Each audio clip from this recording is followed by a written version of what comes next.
Enfin la période des concours, des admissions et poursuites d'études. Yeah! Je sais que c'est pas la période la plus relaxante qui soit, mais je l'aime particulièrement parce que c'est vraiment l'occasion de changer de formation, de changer d'école et donc de changer d'air.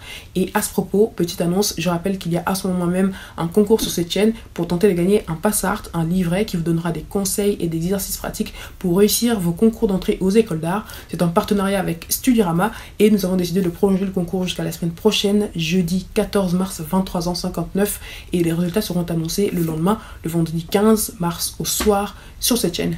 Fin d'annonce. Vous savez que je suis actuellement en fin de cursus en DUT informatique et que j'aime allier l'art et l'informatique pour garder une dose de créativité dans mon cœur de métier, d'où l'existence de cette chaîne, c'est une évidence. Donc pour l'année suivante, j'aimerais m'orienter vers une formation d'ingénieur informatique et je cherche ardemment une formation qui me permettrait de rester créative malgré tout.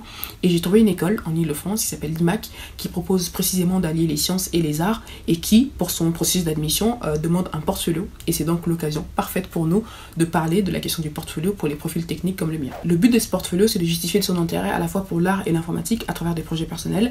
Et le défi pour les profils comme le mien, c'est de savoir justement mettre en avant ces projets sur support numérique ou papier, tant sur le design que dans le contenu. J'ai donc procédé personnellement en 3 étapes très simples qu'on va voir dans la suite et qui, j'espère, vous aidera et vous inspirera pour vos propres dossiers de candidature. La première phase est évidente, il s'agit de sélectionner parmi vos projets personnels les projets que vous voulez présenter, qu'ils soient purement informatiques, purement artistiques ou hybrides. C'est important de mon point de vue de choisir des projets visuels, des projets qui ont des interfaces pour qu'ils puissent s'illustrer plus facilement.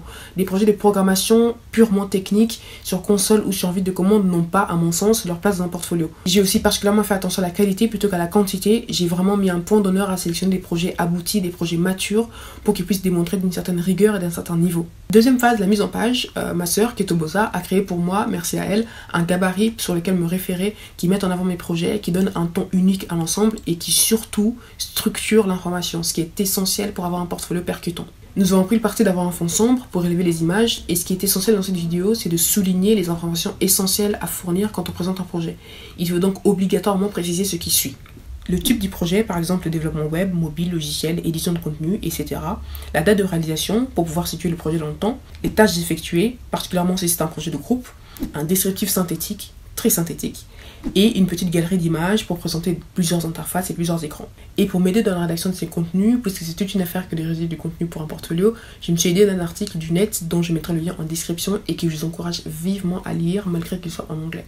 Troisième et dernière étape, le portfolio en ligne, le portfolio numérique. Il s'agit pour moi dans cette phase d'adapter et d'implémenter pour le numérique les maquettes prints que j'ai pour le moment, en créant par exemple un thème WordPress qui me permettrait d'ajouter et de supprimer facilement du contenu, ce qui serait plus pratique en termes d'édition de contenu donc.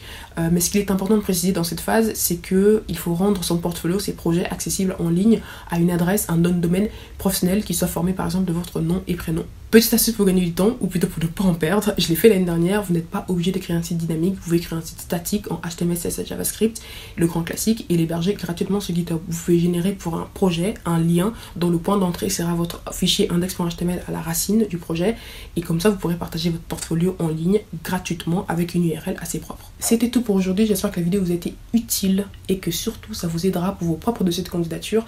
N'hésitez pas à mettre un lien vers votre propre portfolio en ligne en commentaire et à partager vos conseils évidemment sur la rédaction, la mise en page d'un portfolio et surtout à me dire si ce genre de vidéos vous plaisent et si vous en voulez plus.